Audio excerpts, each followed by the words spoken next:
you told me about third down conversions, which was really the story of those two scoring drives that kind of put the game away there at the end. Yeah, we should have had more, in the kind of middle of the game, but some things to clean up, but really cool to kind of end the game there. Giving our defense, under a minute to play. I think it was like a 6.5 minute drive, moving the chains, and really cool to see our guys kind of, bear down and, really go win it. So great kick by David at the end to seal, kind of, give us some more cushion. So just really cool. What do you think clicked on those two fourth quarter scoring drives for you guys offensively? I think we just stuck with it. Coaches were putting us in good positions, and it was up to us to make plays. And we knew our backs were against the wall. We were down, and if we wanted to go do what we wanted to do, the only thing to do was to go make something happen. So thank the Lord that He put us put us right where we were, and guys were executing. That's the bottom line. You execute, and you move the chains and you score. Before the game, did you expect that fans would storm the field and in a game like this? No, not really. I wasn't really focused on that. I knew it was a sellout, and that was going to be so cool. But just really, it didn't really matter.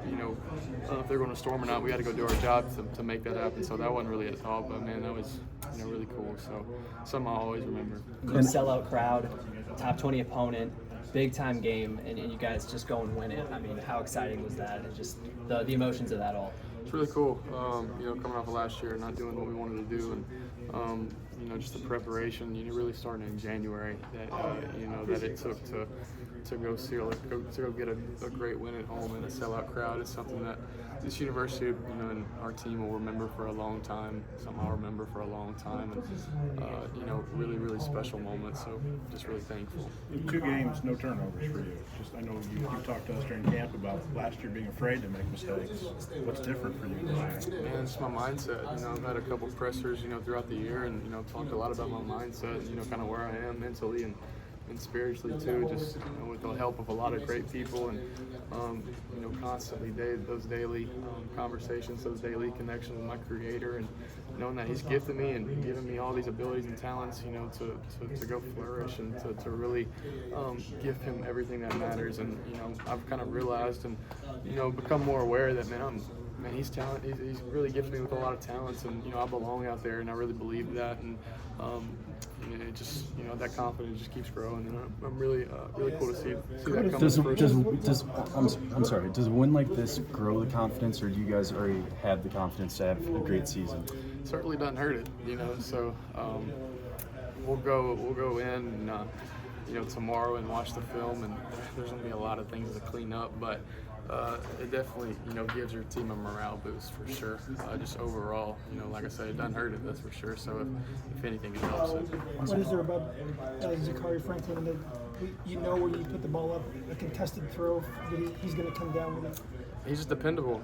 He's so even. I think that's what's so cool about him. Like, he never gets rattled even before games. He just has that, straight face, look on his face. I mean, there were some good corners out there that he was going against, and he never flinched at all. And had so much confidence in him to go do what he does. Seen it throughout camp, and he's done that in the past 4 or 5 years, however long he's been in college. And thankfully he's on my team, and he won a lot of one-on-one battles tonight. Coach Bielema talked about this maybe being a moment for the program, just in what it's trying to do long term. Like, did you feel that after the game, like kind of taking a survey of the scene out there?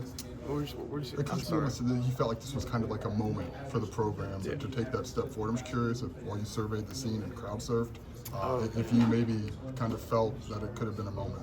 It certainly was a moment. It was a moment that everybody remembered forever, and it's something we can build upon. Certainly, week 2 against a ranked opponent, you got 10 more games. It's definitely, really cool that it happened really early.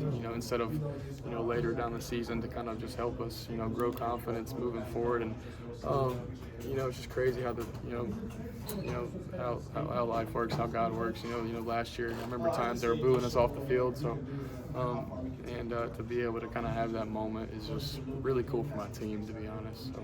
Are you looking to crowd surf, or did someone just grab you and decide you were going to? So a lot of my family came up for this game, obviously, and a lot of friends too from back home, best friends, guys that'll probably be in my wedding. I'll be in there. So the whole time, you know, I was looking for them because I knew they'd be out there. And you know, I was kind of looking around, and you know, my little brother came up to me and just gave me the biggest hug, and my friends, you know, followed up, and my older brother was here too, so they picked me right up, and that was just a special moment, you know, something that, you know, well, I'll remember more than, you know, the plays that were made out there. Honestly, it was just really cool. The touchdown drive in the second half, you know, Pat made 2 huge catches for that. Just what, I don't know, how's that relationship developed with him over the last year plus? Just to maybe trust that, you know, you can throw it up and he's going to make that play. Yeah, I mean, yeah, I said it, I don't know if it was last week or whatever, but, you know, there's not a matchup that he goes out there, you know, on a daily basis, and, you know, he thinks he's, you know, the lesser, you know, of the two, you know, whether it's a great corner. He went up against some great corners tonight, and like I said with Zakar, he never flinched, Pat never flinched either, and he has a lot of experience too, and he just continues to make plays. You know, I haven't seen him, you know, really not be dependable or not do the things he should do. He's always detailed, and he's a great leader for us, man. He always is encouraging and doing great things. Coach Bielema said those deep throws didn't connect, you know, as consistently last year. Just what's maybe led to those being, you know, a bigger part of the offense? Just repetition, confidence, a whole lot of things. You know, I think it starts with me, to be honest with you, man. Just you know, trusting the details around me, and you know, putting our offense in good positions where, you know, it's being accurate down the field, and you know, that's a big part of our offense is, you know, pushing the ball down the field. So you know, if we do that successfully and I'm accurate and detailed, then we'll be successful. Why was Khalil Valentine able to be your 2-minute tailbacker? What have you seen from him in the 4 months you've known him? He's just shifty, man. He's a littler guy, but he's young too. He'll put on some weight and stuff like that. But you know, he's shifty. I mean, he's hard to tackle and hard to bring down. And he's not the biggest guy. You know, you run with Caden a lot, and then you bring in a little Khalil. But dude's fast, dude's dependable. And you know, I talked to him before the game because we had him in the game plan, and I was like, your moment's going to come tonight, and I know you'll do great things and do big things. You're built for it. You're made for it. I've seen it all throughout the winter and spring and summer, and just proud of that dude.